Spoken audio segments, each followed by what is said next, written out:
ఒరే చంటి, ఇక పల్లవిని చూసే యోగం నాకు లేదనుకుంట్రా. కనీసం దాంతో మాట్లాడించరా. సరే నానమ్మా.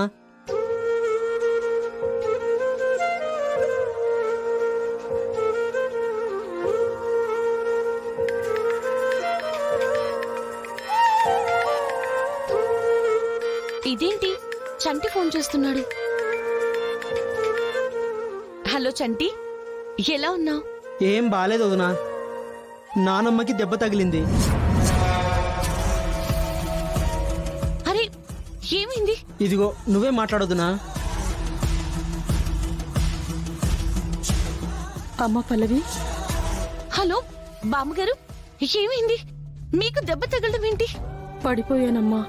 అదేంటి, ఇంట్లో అంతమంది ఉన్నారు కదా, మిమ్మల్ని చూసుకోకర్లేదా? చూసుకుంటుందమ్మా.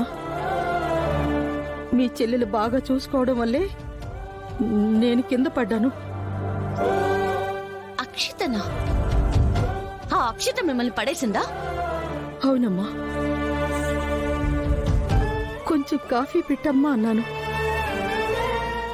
దానికి పెద్ద గొడవ చేసింది. నువ్వు లేని ఇంట్లో ఉండాలనిపించట్లేదమ్మా. బలంగా మేడ మీద నుంచి తోసేసుంటే ఈ పాటికి చచ్చిపోయి ఉండేదాన్ని. గొడవ కూడా ఎవరికీ ఉండేది కాదు.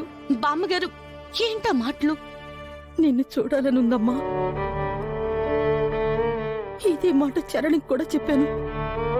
కాని ఆ దుర్మార్గుడు నిన్నింట్లోకి తీసుకొస్తానన్నాడు. కాని వాడెళ్ళిపోతాడంట. ఎవరిని దూరం చేసుకోవాలో నాకు అర్థం కావట్లేదమ్మా. అక్షిత్ ఇంత పనిచేసిందా? దానికి బుద్ధి చెప్పడానికైనా అక్కడికి వెళ్ళాలి. పోనీలేమ్మా, నువ్వు వద్దావనుకున్నా ఈ దుర్మార్గులు నిన్ను రానివ్వరు. కనీసం నీతో మాట్లాడుతున్నాను కదా, ఇక నా మనసుకు నేనే సర్ది చెప్పుకుంటాలే. ఉంటానమ్మా. అలాగే బామ్మ.